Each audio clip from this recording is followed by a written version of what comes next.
game show with big bucks and crazy questions is back with a brand new episode. Today, we focus on a young squirrel who wants enough money to finally live his dream as a professional egg poacher. But as usual, questions will always get in the way of things for our confident contestants. Which new crazy things will happen in this episode? Okay, so let's take away some wrong answers, please. Too many wrong answers! This is sure to be one heck of an episode that you don't want to miss. So all the way from Soulfaf Studios in Town, it's time to play Who Wants to Be a Millionaire?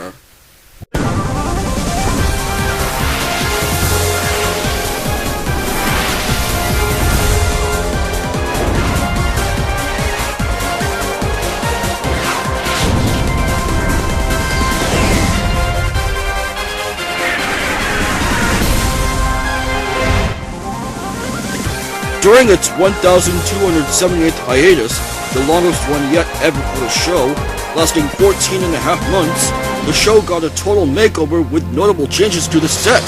Ooh! Watch Sonic's reaction to the changes. Sonic reacts in 3, 2, 1. Whoa! Whoa, Nelly! Wow! Are those new computers? They look beautiful! Actually, those were the same ones used in the last episode before hiatus. Try again. Okay, so, no? Did they, at least, over-polish the floor? No. Last chance. Okay, then. Hey, is that Shadow in the audience? The $1 million winner is in the audience tonight! No, the set is more colorful. Oh yeah, the light towers, they can change color now. Get to introducing the characters. Oh yeah! And here they are, ladies and gentlemen. Dewey from Reno. Yeah. Patricia from Jellicoe. Hey, Paul, sweetie. Piggy from Western Onion. Hey, y'all. Snoopy from Goodwill. Mwah, mwah, mwah. Raymond from Yup Yup Town. Just luck, folks. And Penelope from Mornington Crescent. I like Piggy.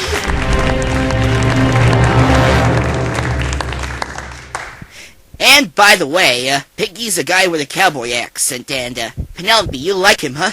Yeah, I sure do. Let's say we hook you two up for a nice date.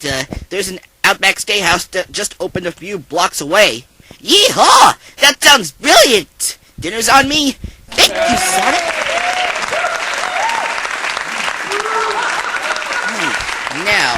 Anyway, where were we? Oh yeah, something. To determine who's going into the hot seat, we're going to play a little game I like to call Fastest Finger First. I'll read a question, then 4 answers will appear on your screen. Touch them in the correct specified order, and as quickly as you can. Absolute success, folks. Here come the question. This person, who claimed he was number 1, died in a car crash in 1997. Who was he? Jensen, Smitty, Man, Women.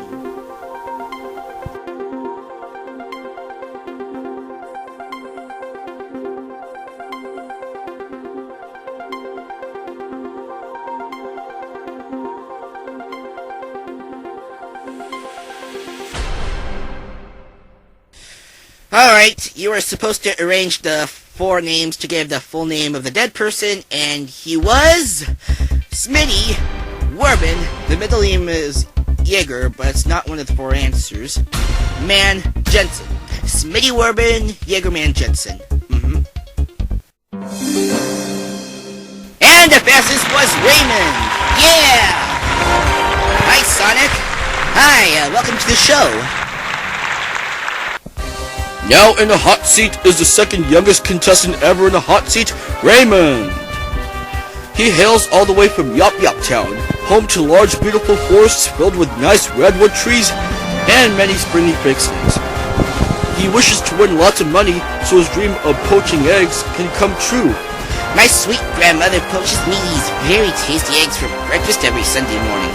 Since then, I've always wanted to get as many pasteurized eggs as possible to start a poached egg restaurant with, or perhaps vandalize houses with. Will his dreams come true? Let's go to the hot seat. Welcome, Ray. Like how the stairs change color now? Yeah, I guess so. Really pretty. Thanks. So, you are just 10 questions away from $1 million. Would you like to play with normal mode or uh-oh mode? Uh-oh mode, sir. Good choice. So you folks in the audience, and you too, viewers watching this on TV, sit back, relax, and settle down, because it's time to play Who Wants to Be a Millionaire? And off we go with the game. Let's see how Raymond does in the first 3 questions. For $1,000, the Austrian curse word, Kleeman, can be translated into what? Hamburger helper, an assassin, a jack-in-a-box, or a nose picker? Yeah, this is a hard question.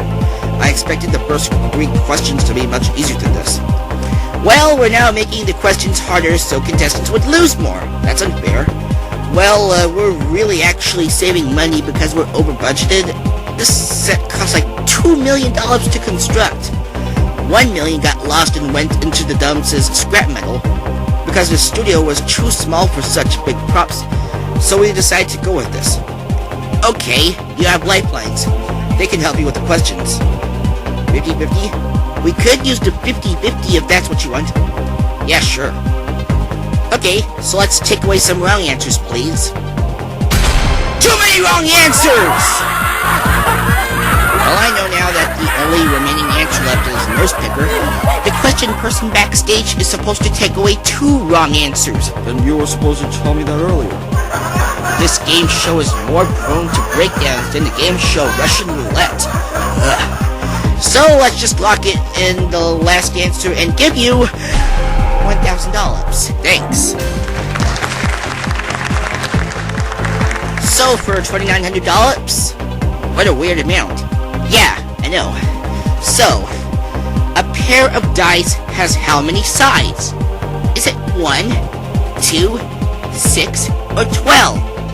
I'm a very good in math, so there are 6 sides in one die and 6 in the other. Shall I tell you something first? Once I choked on the die while playing Yahtzee against Dr. Eggman. I got a Yahtzee, and I was screaming, Yahtzee! out loud, and he threw a die into my mouth in frustration, and I choked on it. It took 5 hours to take it out of my windpipe with the jaws of life, whatever that is. So, anyway, did you say something? I'll say a pair of dice is 12 sides.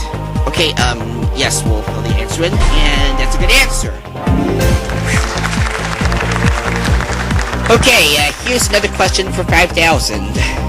Who died at the end of the popular Shakespearean tragedy, Romeo and Juliet? Here it comes, another question about death. Bonnie and Clyde, Romeo and Juliet, Harold, or My Pet Hamster? Let's see, the play's called Romeo and Juliet. It's a tragedy, and they die at the end. Sounds logical. The answer is B, Romeo and Juliet. Okay then. And we reached the point of suspense. Come on back to see if Raymond can get this question correct, why don't you?